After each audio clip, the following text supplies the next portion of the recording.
Hey guys, I hope you're doing well.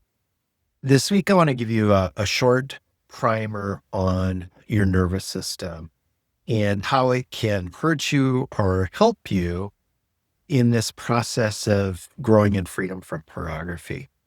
And so, first of all, we need to understand what our nervous system is. The nervous system is the brain going down through our brain stem down to our spinal column and then a bunch of nerves that go out. And what they do is they communicate very quickly to our brain, letting us know if we're safe or in danger. It also will let us know when it senses things like stress, pressure, fear, or emotional pain. And you may have noticed or heard people talk about the four survival responses: fight, flight, freeze, or fawn. Those are gifts really that God gave us to help us to be able to respond very quickly when we're unsafe or when there's a threat. Now, these responses on their own, they're not moral failures. They're just automatic. God created them so that we can respond very quickly to bears chasing us and stuff like that.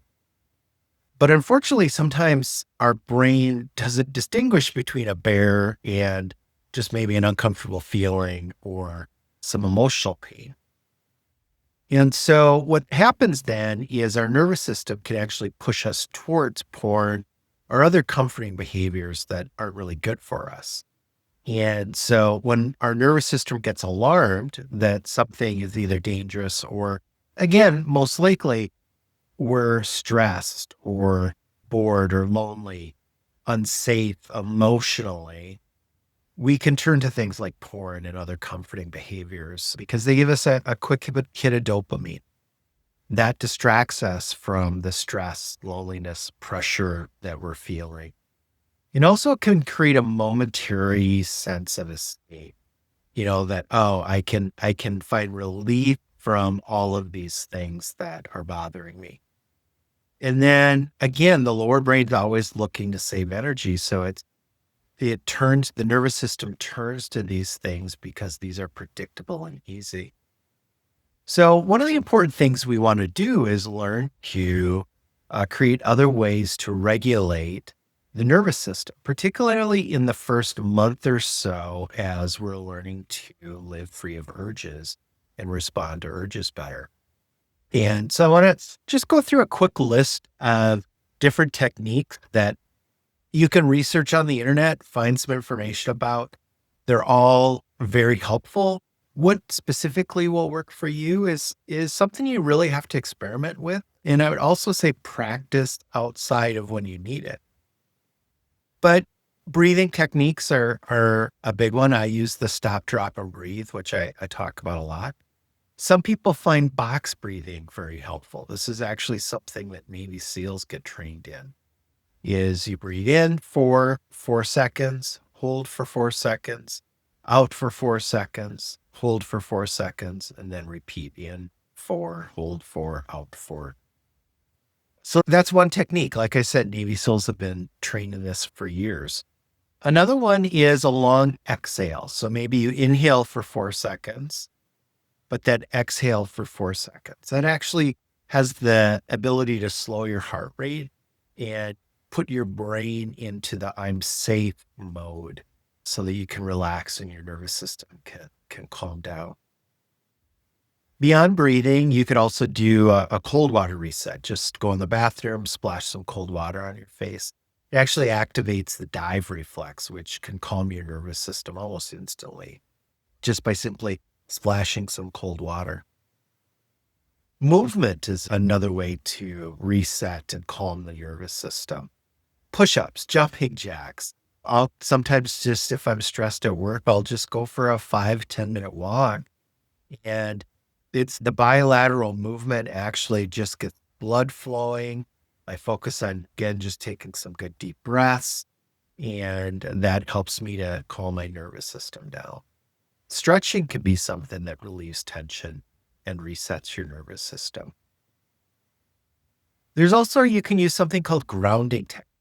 And so an example of a grounding technique might be to just real quickly look around the room and just say, hey, here are 5 things I see. Name 5 things I see. 4 things I can touch. I'll actually touch them. And then 3 things I hear. And what these grounding techniques do is they take us out of kind of this panic, um, fear, reaction mode and gets us grounded back into the present with the physical things that we can touch, the sounds we can hear, and brings us back into the present. Connection. For some of us, connection is a great way to reground ourselves. Talk to a friend, message someone in the community, or just find an opportunity to be around some other people. Human connection is one of the strongest nervous system regulators. Prayer, stillness can be good too. And just again, as we calm down, sit still, focus on God, make ourselves aware of God. Those are things that can help shift us out of stress mode and back into peace.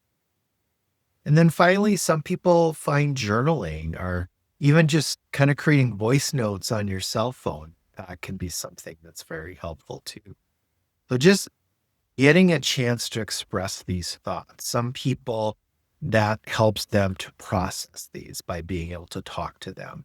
And maybe you take your phone and you record a note to God just of what you're going through and experiencing. So again, the goal here is that once we understand our nervous system, we can recognize that it's not the enemy.